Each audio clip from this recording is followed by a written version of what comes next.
nafuka di anko Sebo li anko wa abantu neda sebo nzaziza aziyo seba aziyo nje bale ko sebo aziwenje aziga kale tata dawo chebale anko palaso anko wa fe kati aho yi anko wa mwenze siri anko wa mutengala kubera anko bana mawulire neda sebo aziyo nsoko babuze kabakula abananga batulaba nja twa mukusaguno kubabuzaako je bale jonna je mutusaka engalo amanya nedoboza aziza azinonya aziwenje aziga. Yes man. Ekivulu ky'omukulu Mesarch okyogerako ki? Ekivulu kya Papa Mesarch sina kyenyiza kyogera kuwabula okwebaza bannayuganda okumuselebratinga mwebale nnyo mwebalire ddala kyemukoze ate mwongedde okundaga nti kigambo kye bayita music omulungi aba music omulungi olwobeera n'omusingi ogwa music omulungi nti anytime onawo okeredde enkya n'ogamba nti kati waliwo ekiva ekiriwo abantu ba appreciatinga ne bajja ne bakusiima so kino kyendabye wano lwaleero. Kiyigiriza ki abayimbi abato? Abayimbi abato omanyi buli muntu achuzinga path yo gyagala okuyitamu. Waliwo agamba nze njagala kugoberera abayimba style nge ya Mesarch. Waliwo agamba nze njagala kugoberera abayimba style nge ya Aziz. Buli muntu achuzinga kyagala but all in all kyenjagala okwogera ku ekyo ku baana ku bavubuka abato music omulungi awangaala mukulu nnyo okukola. Yes sir. So tusuubye nti naawe ogw'omu ku bayina music awangaala sereno nonje kubako olunaku lumu. Inshallah sawa yonna gwe tukikweralikiza sawa yonna ojja kuwulira. Yeah man. Ino federation empya y'abayimbi ng'erumiza bannayuganda emitwe n'abayimbi abamu. Twogedde ku show ate olese bya federation. Ate oli muyimbi. Asagala byakogera ku federation wano. Twogere ku byasho ya Semakula byokka tuba tuwa amawulire ate katukyuso kyankalanya. Ne federation tujogereko. Abasinga tebagitegeera gwe wandibango gitegeera. Muganda wange mbadde njagala tukome ku show ya Semakula ajjuza abantu bangi abantu bazzeeyo tebayingidde twogere ku ekyo kye tubatulemerako. Yes man. Kyogamba federation gwe tekuyamba. Owaaye kirabika ndowooza towulira. Tunaddamu okwenyiga kubadde kungi nga tumaliriza okwenyiga kubadde kungi wano nga bantu bayimbira olowooza buzibu buvudde kuki obuzibu bwani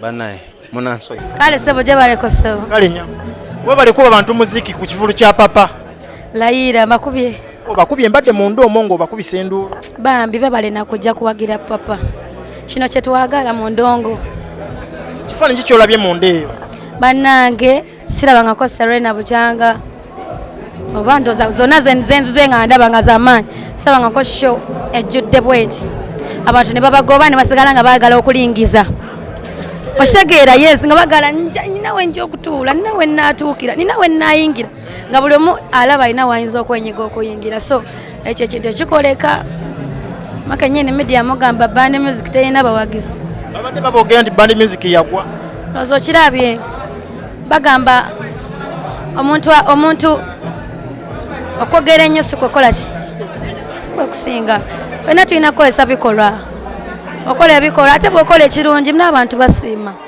papa akoze alina legacy ennungi gy'alina behind him so kino kyolabye wano ze mbadde nkisuubira because musajja w'amaanyi okikyoyizeemu ekivulu kya papa ngizeemu tobuukira by'otasobole kitentegeeza nyinza okugamba nti oba toyingirira kintu ky'otasobola yingirira ky'okola ki ky'osobola ky'olinamu obumanyirivu kubanga n'ekintu ekyo ky'okoze kibeerako ne bafaani kuba kati abasinga bagamba nti band music terina ki bamuyita band music which is nze sikimanyi nga simanyi music papa gwayimba nga band oshegeera because yena music that is afrobeat era abayimbi bangi gwe bayimba naye olabye nti audience gyafunye ne bemuyita bali abamu tebazikola ki babafunanga yakomadde okuba hits ezo ezikola ki ennyimba zasinza obayimbira wano nkadde kitegeeza yasiga ensigo ennungi naawe ensigo gisize ate ntambulira mu bigere bye nkuziddwa bo kitegeeza nange gyendaga olabayo obadde sumaati ani akwambazza bamuyita Case Divo collection konsati ogibateerayo ddi olina obuyimba obukubye konsati egenda kubaayo mu budde obutuufu naye era tukyogerako saawa yonna muno yangakuba wano ku Freedom City ani tubadde tumanyi nti naawe oba ogenda kuwanika Freedom City Martha Mukisa anti buli omu nze ndi mu byange ne Martha ali mu bibi so buli omu alina bw'atambuza ekintu kyayinza okuba nga yalaba nga ali ready nze ndaba sinaba kubeera ready katumayiza federation eno empya wagiwuliddeko agiwuliddeko era njirimu naye ebisingako awo ojja bibuuza President Kenzo ne Shiba. Mwenga memba agirimu Abannayuganda bale abasinga tebabitegeera kuki kyewayizeeyo kyosobola okugamba muyimbi munna akulaba ku TV? Muyimbi munange yeetaaga gye bw'anaaba atuuse wali ajja kutegeera ebiri mu federation naye nganze ali under federation sikkirizibwa kwogera ku bintu ng'ebyo okujjako abakulu nga banzikiriza ate tebannanzikiriza so ebisinga obungi mulina kubibuuza Kenzo ne Shiba. Lwaki abasinga bagikubyemu ebituli abayimbi abamu? Eyo Uganda yaffe by the way bana Uganda bwe batyo omanyi bagamba nti nno gezaako ofeiringe naye muna Uganda atalina muyimbi buli kimu basooka kiwakanya bwekito bwe kiri mu Uganda bwe tube twatonderwa naye ng'ebintu bye biri muli eri biyamba bayimbi yena yaleeta omulamu ogwo guyamba bayimbi otegedde naye ate we Mukama bw'anaaba kikoze nekikolebwa oba nekikolebwa nga abakulu abatukulembera mu federation bwe balowooza babyagala bikolebwe nekikola bibajja okusanyuka oba kitegeera so buli omu ali wa ddembe okwogera nga bw'ayagala but at least we're gonna try and fail. Thank you for your time. Kale sebo Jebale ko Lydia. Kale mukwana nawe jebale. Mwebale kujja ku kivulu kya papa. Of course. Okibadde mu makati kuva ku press conference paka olunaku lwaleero. Yes, kubanga oyo papa wange mwekitibwa kingi nnyo bwe mba n'ebizibu gyensookera gyenzirukira era n'abalala abantu bangi nnyo bazze batusobya era basookera wa papa yatabaganya abayimbi so legend waffe oyo tumwagala nnyo mbadde nina okubeerawo mu bujjuvu. Wakagenda emirundi emeka nga ogudde mu buzibu? Oluusi nga bw'omanyi biba private obeera n'ebizibuzibu papa alinganga kojja waffe abayimbi naye ate wakulumya ngoddukire byonna oba ki oba no especially music anyway sebyo naye ekintu ekyanjagaza papa waliwo incidences ezibaddewo ne ba bloggers muzimanye ezimu abasinga baddukira wa papa nga batusobezza papa n'atuyita n'atubuulirira kwegamba nze ayina ebintu byakola bambi ebyenjawulo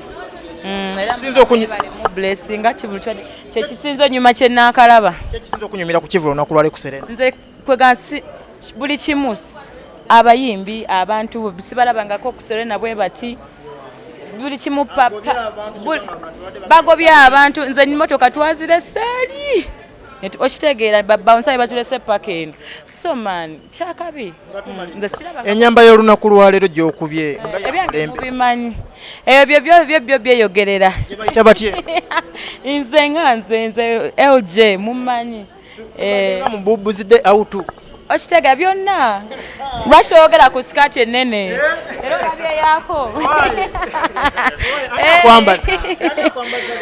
nze neyiyiza design zange nenziwa bamwita bas case divo collection abagambye kandageko okitegedde naye ng'era ndi naawe okiraba